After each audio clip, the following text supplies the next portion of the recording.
দলের পক্ষে অবস্থান তো দেওয়া হয়েছে। আপনারা জানেন যে বাংলাদেশের সিংহভাগ রাজনৈতিক দলগুলো ডিসেম্বরের মধ্যে নির্বাচন চেয়েছে। কারণ এই সিদ্ধান্তটা কিন্তু অনেক ভেবে চিন্তে দেওয়া হয়েছে সকলে মিলে, যে কি এরপরে কিন্তু যখন রমজান মাস আসবে, রমজানের মধ্যে তো একটা পবিত্র মাস, সংযমের মাস, তখন তো আপনি নির্বাচনী কর্মকাণ্ড শুরু করার কোনো সুযোগ থাকে না। এরপরে পরীক্ষা, আবহাওয়া, কালবৈশাখী, বৃষ্টি, ঝড়, এগুলোর সম্ভাবনা। এটা এই সময় নির্বাচনের দিনক্ষণ ঠিক করার পেছনে কী চিন্তা, সেটা নিয়ে এখন একটা প্রশ্ন উঠেছে।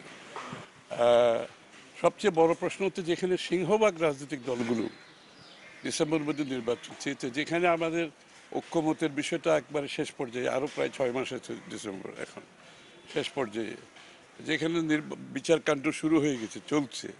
বিচার তো নিজের গতিতে চলবে, কোনো সরকার তো বিচার চালাবে না, পরবর্তী সরকার আসলেও তারাও বিচার চালাবে না, বিচারের আওতায় আনতে পারে, কিন্তু বিচার চলবে বিচারের গতিতে। তো সুতরাং এর সব কিছুর সিদ্ধান্ত যখন পরিষ্কার এসব ব্যাপারে, তখন হঠাৎ করে এপ্রিলে নির্বাচন নিয়ে যাওয়া, যেখানে সিংহভাগ রাজনৈতিক দলগুলো ডিসেম্বরের মধ্যে চেয়েছে এবং তারও আগে করা সম্ভব, আসলে সেপ্টেম্বর, অক্টোবর, নভেম্বরে নির্বাচন করা সম্ভব, তারপরও কেন নিয়ে যাওয়া হচ্ছে, এটা নিয়ে তো এখন একটা বিভিন্ন সন্দেহের উদ্রেক ঘটছে।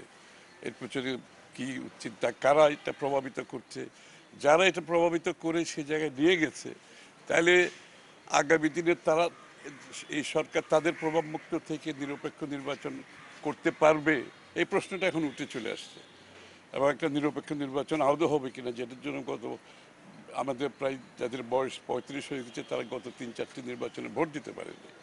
তো সুতরাং এটা একটা গভীর সংকট সৃষ্টি করতে পারে বাংলাদেশের রাজনীতিতে, এবং এটার উদ্দেশ্য নিয়ে যথেষ্ট প্রশ্ন ইতিমধ্যে চলে আসছে, যেখানে আপনি সব ব্যাপারে ঐক্যমতের কথা বলা হচ্ছে এবং ঐক্যমতের ভিত্তিতে আমরা সংস্কার সম্পাদন করার দিকে যাচ্ছি সব কিছুর বেলায়।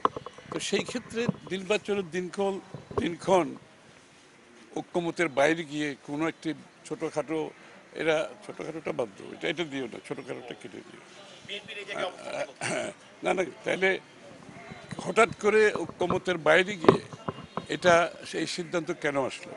একটা কথা মনে রাখতে হবে, দেশে যখন একটা নির্বাচিত সরকার থাকে, তখন একটা বিশেষ সময় নির্বাচন হয়, নির্বাচনী দিনক্ষণ ঘোষণা করা হয়, একটা সময়সীমা আছে, সব কিছু। এখন যেহেতু কোনো নির্বাচিত সরকার নাই, সংসদ নাই, সুতরাং সেই ক্ষেত্রে আপনি এটা করতে হলে আবারও ঐক্যমতের পরিপ্রেক্ষিতে, সকলের মতামতের পরিপ্রেক্ষিতে করতে হবে। এবং মতামতটা যেখানে ডিসেম্বরের মধ্যে মানে করার জন্য একটা স্ট্রং সিংহভাগ রাজনৈতিক দলের মতামত আছে অলরেডি, তো মতামত তো সৃষ্টি হয়েছে ডিসেম্বরের পক্ষে। সুতরাং ডিসেম্বরের পক্ষে যেটা মতামত সৃষ্টি হয়েছে, সেই মতামতের বাইরে গিয়ে এপ্রিল কেন, এটাই তো প্রশ্ন। তাহলে কাদের স্বার্থে, এখানে কি অন্য কোনো চিন্তা আছে নাকি? এবং যাদের জন্য যদি সেই স্বার্থ উদ্ধারের জন্য আগামী দিনে নির্বাচন প্রশ্নবিদ্ধ হয়, তখন আপনি কি করবেন? এখন সেটা তো সেই প্রশ্ন উঠেই গেছে যে এইভাবে এই সরকারের অধীনে প্রভাবিত না হয়ে একটা নির্বাচন হবে, এটাও তো প্রশ্ন হয়ে যাচ্ছে।